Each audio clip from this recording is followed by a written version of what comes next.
아니, 사람을 죽일 일 있어요? 이건 해도 해도 너무한데요. 돈에 눈이 멀어서 이렇게까지 하는 거예요? 안 사요. 미국의 한 식당 앞에서 많은 사람들이 시위를 하고 있습니다. 시위를 하는 이유는 한국에서 넘어온 단 하나의 식재료 때문인데요. 한국인들이 즐기는 식재료 하나로 인해 벌어진 사건. 바로 지금 사연을 들어보겠습니다. 오늘의 사연 시작합니다. 안녕하세요. 저는 시애틀의 캐피톨 힐에서 파인다이닝 레스토랑을 운영하고 있는 셰프 루크 메카시입니다. 제 레스토랑은 시애틀의 신선한 재료를 기반으로 현대적인 미국 요리를 선보이는 곳으로 고객들에게 새로운 맛의 경험을 제공하는 데에 항상 열정을 쏟아왔습니다. 그런데 작년 요리에 대한 저의 생각이 완전히 바뀌는 계기가 있었습니다. 바로 넷플릭스에서 방영된 흑백요리사라는 프로그램을 본 이후부터였습니다. 처음 이 프로그램을 볼 때만 해도 단순히 요리 대결 쇼라고 생각했습니다. 흑수저와 백수저 셰프들이 대결하는 콘셉트가 흥미로워서 무심코 시청을 시작했는데 시간이 지날수록 이 프로그램은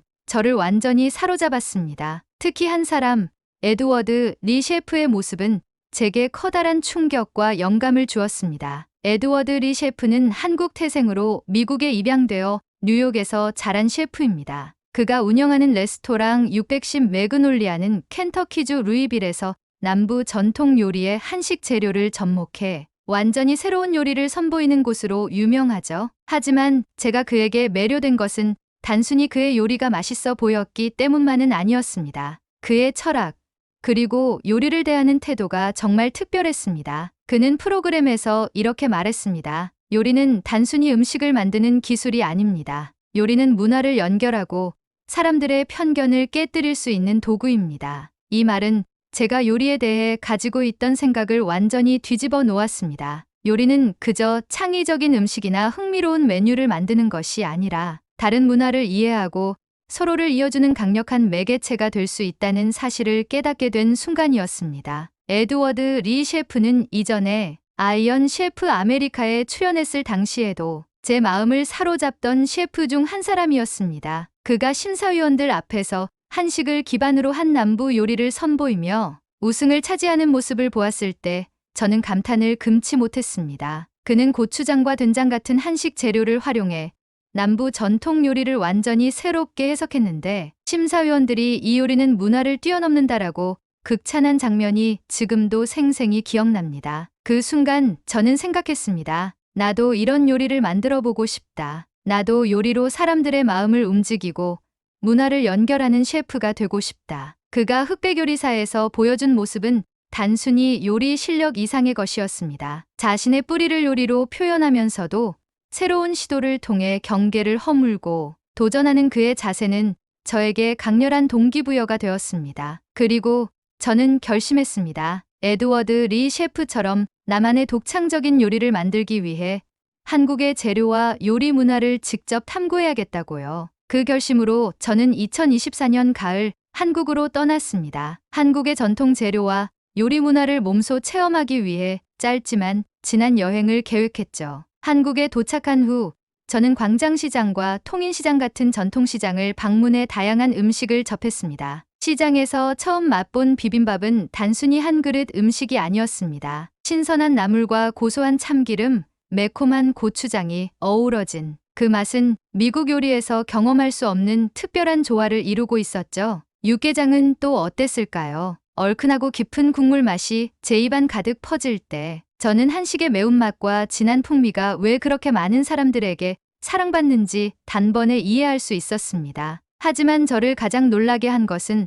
서울을 벗어나 강원도 정선에서 경험한 산채 요리였습니다. 작은 식당에서 만난 산채 비빔밥은 그야말로 충격적이었습니다. 고사리, 도라지, 취나물 같은 나물들이 각각의 맛을 살리면서도 전체적으로 조화를 이루고 있었어요. 저는 이 요리를 통해 한국 음식이 얼마나 자연의 뿌리를 두고 있는지, 그리고 재료 본연의 맛을 얼마나 중요하게 여기는지를 깨달았습니다. 그 중에서도 가장 흥미로웠던 재료는 바로 고사리였습니다. 쫄깃한 식감과 독특한 풍미가 제게는 정말 신선한 충격이었죠. 색감도 갈색빛을 띠며 마치 고기의 섬유질을 길게 늘어뜨린 모양새를 하고 있어 더 관심이 갔어요. 그런데 고사리에 대해 더 알아보고 싶어서 휴대폰으로 검색을 시작했는데 예상치 못한 사실을 알게 되었습니다. 고사리는 생으로 먹으면 프타클로사이드라는 발암 물질이 포함되어 있다는 것이었죠. 이 사실을 접하고 저는 적잖이 놀랐습니다. 어떻게 이런 재료가 음식에 사용될 수 있을까 싶었으니까요. 저는 식당 주인에게 물어봤습니다. 이 식물에 발암 물질이 있다고 해요. 이런 식물을 식재료로 쓰면 위험하잖아요. 그러자 주인은 차분히 웃으며 이렇게 답했습니다. 걱정하지 마세요. 고사리는 데치거나 삶으면 그 성분이 다 제거돼요. 한국에서는 3000년 동안 고사리를 먹어왔습니다. 고사리는 우리의 전통적인 산채 중 하나예요. 그 말을 듣고 나니 제 마음이 조금 풀어졌습니다. 한국에서 3000년 동안 먹어온 식재료라는 것에 마음이 놓이며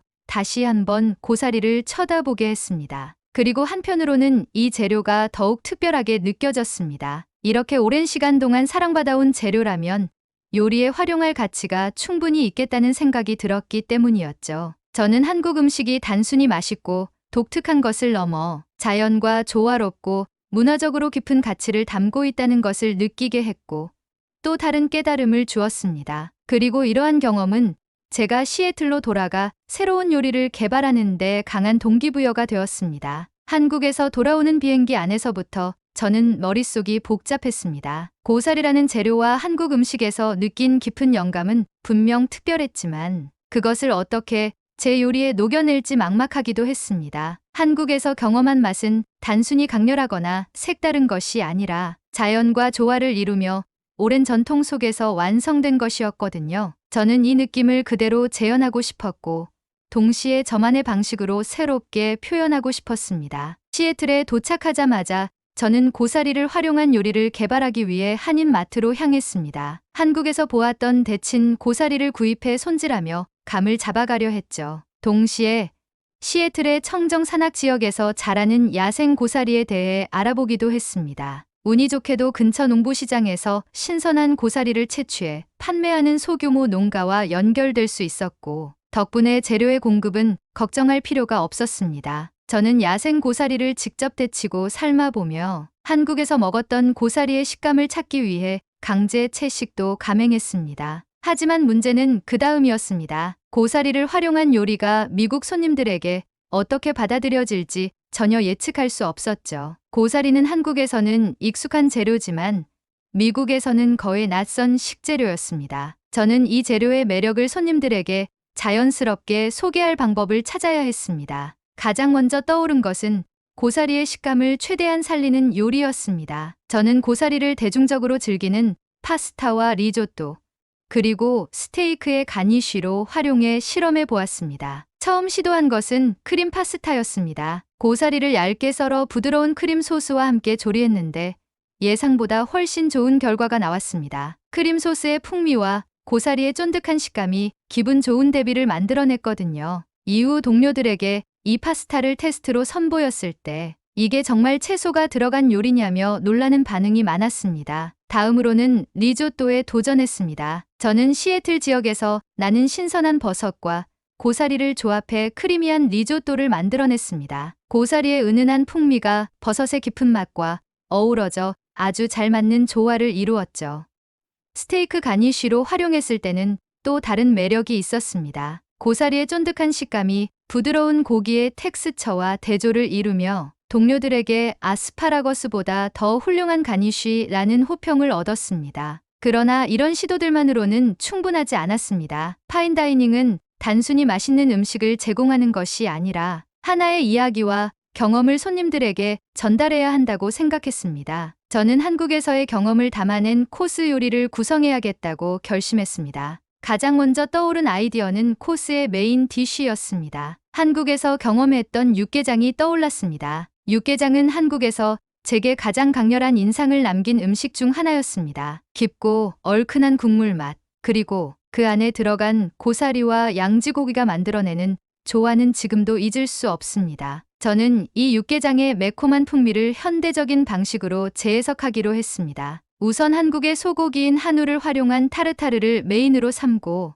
육개장에서 영감을 받은 소스를 곁들이기로 했습니다. 최고급 프라임 비프를 얇게 다져 타르타르로 만들고 그 위에 고춧가루와 된장, 참기름 등을 조합해 육개장에서 느꼈던 매콤한 소스를 얹었습니다. 마지막으로 데친 고사리와 무순을 가니쉬로 올렸죠. 완성된 요리를 처음 맛봤을 때의 감동은 지금도 잊을 수 없습니다. 육개장 소스의 얼큰하고 진한 맛이 한우 타르타르의 부드러운 텍스처와 완벽하게 어우러졌고 고사리의 쫀득한 식감이 그 모든 맛을 연결해 주었습니다. 이제 저는 코스의 나머지 부분도 구상하기 시작했습니다. 코스의 시작은 아뮤즈 부시로 손님들에게 고사리의 매력을 소개하는 간단하지만 강렬한 한입 요리를 준비했습니다. 고사리를 얇게 채 썰어 튀긴 뒤 바삭한 텍스처를 살린 고사리 칩을 만들고 그 위에 고추장 크림과 트러플 오일을 곁들였습니다. 손님들은 한 입에 넣자마자 고사리 특유의 고소함과 고추장의 풍미를 느낄 수 있었죠. 에피타이저로는 고사리와 백김치를 활용한 샐러드를 구상했습니다. 제철 아스파라거스와 신선한 고사리를 데치고 백김치의 얇은 윗면으로 돌돌 말아 레몬 드레싱과 구운 잣을 곁들여 샐러드를 완성했습니다. 가벼운 시작으로 손님들의 입맛을 돋우기에 완벽했습니다.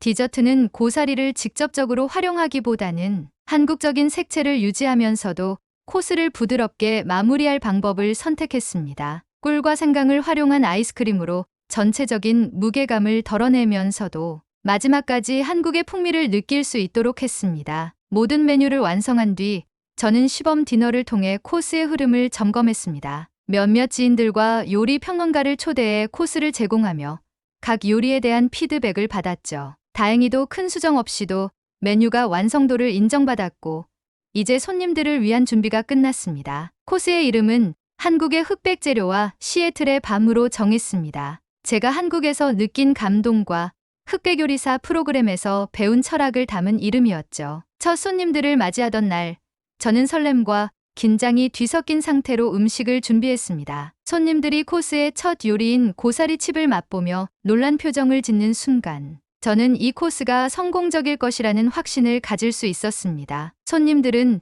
고사리를 활용한 요리에 감탄했습니다. 생소한 고사리라는 식재료를 이렇게 다양하고 창의적인 방식으로 맛볼 줄은 몰랐다는 반응을 보였습니다. 특히 메인 요리였던 한우 타르타르와 고사리는 가장 큰 호평을 받았죠. 손님들은 육개장의 매콤한 풍미가 고사리와 완벽하게 어우러진다며 칭찬을 아끼지 않았습니다. 레스토랑은 이 코스 덕분에 점점 더 많은 주목을 받게 되었고 저는 고사리와 한국 재료의 가능성에 대한 확신을 더욱 갖게 되었습니다. 하지만 모든 것이 순조롭기만 하지는 않았습니다. 예상치 못한 문제가 곧 찾아왔고 이는 제 요리에 대한 논란으로 이어졌습니다. 한국의 흑백 재료와 시애틀의 밤이라는 코스는 기대 이상으로 성공적인 분위기를 이끌자 레스토랑은 이 코스 덕분에 미식가들 사이에서 화제가 되었고 현지 음식 블로거들의 리뷰가 이어지며 예약은 몇 주 치가 금세 꽉 찰 정도로 인기가 높아졌습니다. 매일매일 동료들과 행복한 시애틀의 밤을 만들던 도중 문제가 터지고 말았습니다. 매장을 방문한 한 손님이 남긴 틱톡 영상으로부터 시작되었습니다. 어느 날 저희 레스토랑을 방문한 한 중국인 틱토커가 코스를 즐기는 듯 하더니 갑자기 고사리를 찍으며 이 레스토랑은 독초를 판매한다고 말하는 영상을 올린 것이었습니다. 그 영상은 단순한 호기심이나 오해로 끝나지 않았습니다. 그는 고사리는 발암 물질이 포함된 위험한 재료라며 이런 걸 사용하는 셰프가 신뢰를 받을 수 없다는 내용까지 담은 영상을 이어서 올리기 시작했습니다. 그의 팔로워 수는 수백만 명에 달했고 영상은 단 며칠 만에 수백만 조회수를 기록하며 빠르게 퍼져나갔습니다. 저는 그 영상을 보고 충격에 빠졌습니다. 당장 레스토랑의 평판에 치명타가 될 거라는 생각이 들었죠. 실제로 영상이 퍼진 뒤 레스토랑의 SNS에는 악성 댓글과 부정적인 리뷰가 쏟아지기 시작했습니다. 어떤 사람들은 고사리 요리에 대해 아무것도 모른 채 이런 독초를 음식에 사용하는 건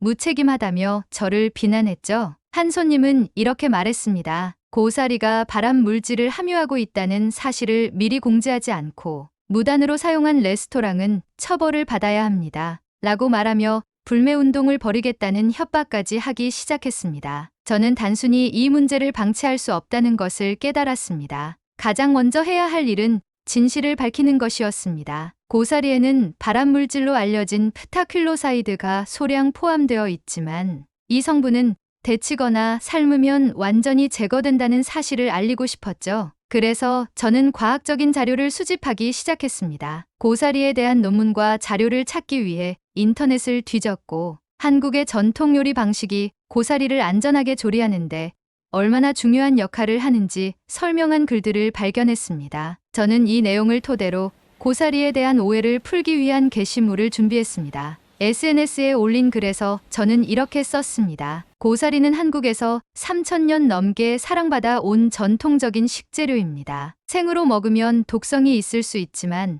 데치거나 삶으면 안전하게 먹을 수 있습니다. 한국에서는 이를 오랫동안 연구하고 전통적으로 조리해왔습니다. 저희 레스토랑에서는 항상 이 과정을 철저히 준수하며 안전을 최우선으로 생각합니다. 또한 고사리의 건강 효능에 대해서도 언급했습니다. 고사리는 비타민 A와 C, 식이섬유가 풍부하고 면역력 증진과 소화를 돕는 전통적인 재료라는 점을 강조했죠. 게다가 제가 한국에서 직접 음식들을 먹으러 다니며 경험한 고사리에 관련된 음식들의 사진을 추가적으로 게시하며 손님들에게 안심을 시키려 했습니다. 그 글을 올리자마자 일부 손님들이 지지와 응원의 메시지를 보내기 시작했습니다. 정확한 정보를 알게 되어 기쁩니다. 고사리가 안전한 재료네요. 당신의 요리는 훌륭합니다. 진실을 알려주셔서 감사합니다. 고사리가 효능이 엄청 좋은 음식이었네요. 한국에서 3,000년 동안 먹어왔단다. 고사리가 안전하다는 것을 한국이 입증하고 있다. 한국에선 도대체 못 먹는 게 뭐야?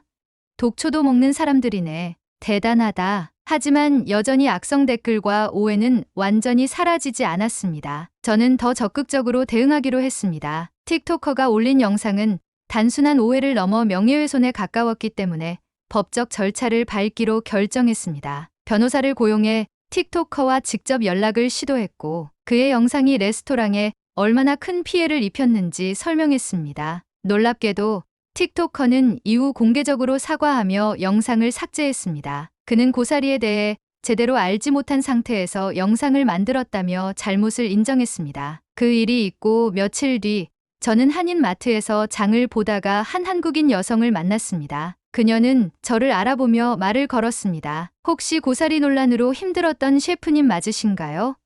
SNS에서 쓰신 글을 읽고 감동했습니다. 사실 제가 어릴 적 몸이 약해서 힘들어했을 때 어머니께서 고사리 비빔밥을 자주 만들어 주셨거든요. 그 맛이 지금도 잊히지 않아요. 혹시 셰프님 레스토랑에서 그 요리를 재현해 주실 수 있을까요? 그녀의 부탁은 제게 또 다른 영감이 되었습니다. 저는 흔쾌히 승낙하며 그녀와 그녀의 가족을 위한 특별한 저녁 코스를 준비하기로 했습니다. 저는 이 일을 통해 고사리가 단순히 한식의 재료가 아니라 한국인들에게는 어머니의 손맛과 위로를 상징하는 특별한 음식임을 깨달았습니다. 그녀의 가족들이 방문했을 때 저는 그들이 원했던 고사리 비빔밥을 제 방식으로 재현해냈습니다. 비빔밥은 단순한 요리가 아니었습니다. 고사리, 도라지, 취나물 등 한국에서 경험했던 산채 요리의 정수를 담아냈고, 고추장 소스도 제가 직접 만들어 손맛을 더했습니다. 그녀의 가족들은 음식을 맛보며 깊은 감사를 표했고, 한국의 고사리에 담긴 특별한 추억을 떠올리며 저와 이야기를 나누었습니다. 그로부터 며칠 뒤 저는 충격적인 전화를 받게 되었습니다. 미국의 한 유명 음식 잡지에서 저희 레스토랑을 취재하고 싶다는 연락을 받았기 때문이었죠. 저는 여태껏 레스토랑을 운영하며 이런 일이 한 차례도 없었기에 어안이 벙벙했습니다. 잡지의 취재팀이 방문해 고사리를 중심으로 한 제 코스 요리를 취재했고, 저는 동료들과 기쁜 마음으로 취재에 응했습니다. 그리고 놀라운 사실을 접하게 되었죠. 고사리 비빔밥이 그리웠던 한국인 여성은 사실 시애틀에서 한식 레스토랑을 운영하는 주인이었고, 제 요리에 큰 감명을 받았다는 사실을 잡지사에 전달한 것이었습니다. 유명 잡지사에서는 한식 취재로 몇 번이나 그녀의 레스토랑을 취재했었고, 그로 맺어진 그녀의 인맥으로 저희 레스토랑을 취재하러 온 것이었죠. 기사가 나간 뒤 레스토랑은 더 많은 관심을 받기 시작했습니다. 예약은 다시 만석이 되었고,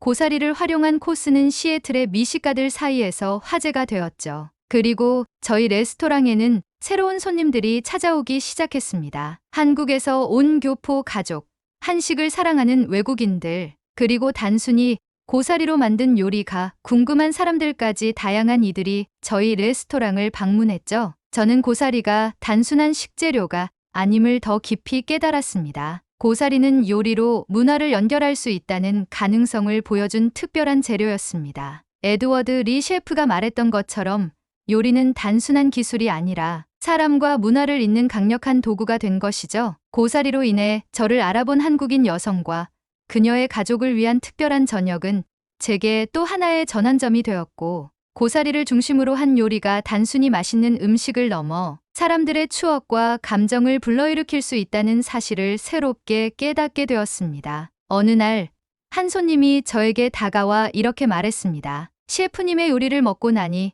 고사리가 정말 매력적인 재료라는 걸 깨달았어요. 한국 음식이 이렇게 깊은 이야기를 담고 있다는 것도 처음 알았고요. 앞으로도 이런 음식을 계속 만들어 주셨으면 좋겠습니다. 그 말을 들으며 저는 한국에서 느꼈던 감정이 떠올랐습니다. 전통시장에서 만났던 정겨운 풍경, 육개장의 얼큰한 맛, 그리고 산채 비빔밥에서 느꼈던 자연의 풍미까지. 한국의 요리는 단순히 맛있는 음식을 넘어 문화와 역사가 담긴 이야기라는 것을 다시금 실감했습니다. 이제 저는 고사리를 비롯하여 더 많은 한국의 재료를 탐구하며 새로운 요리를 구상하고 있습니다. 고사리로 시작된 여정은 단순히 한 코스 요리로 끝나는 것이 아니라 저에게 새로운 길을 열어주었습니다. 한국에서 느낀 감동을 제 요리에 담아내는 과정은 여전히 진행 중입니다. 그리고 저는 요리를 통해 단순히 배고픔을 채우는 것이 아니라 사람들에게 이야기를 전하고 감동을 주고 싶습니다. 고사리라는 작은 재료가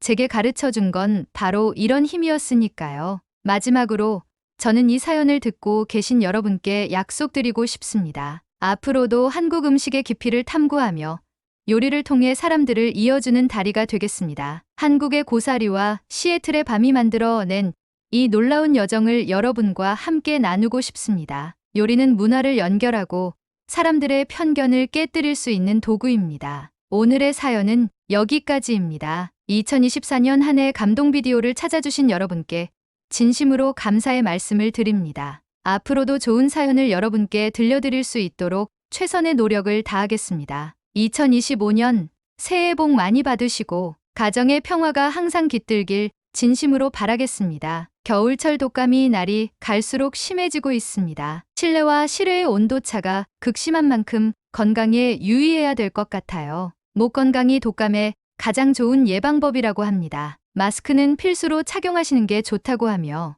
목을 마르게 하는 차나 커피는 조금 참고 충분한 물을 섭취하여 목을 항상 촉촉하게 유지해주는 것이 좋다고 해요. 여러분이 아프지 않고 항상 건강하길 진심으로 바랍니다. 그리고 오늘의 이야기가 마음에 드셨다면 구독, 좋아요 부탁드리겠습니다. 다음엔 더 좋은 사연으로 여러분을 찾아뵙겠습니다. 시청해주셔서 감사합니다.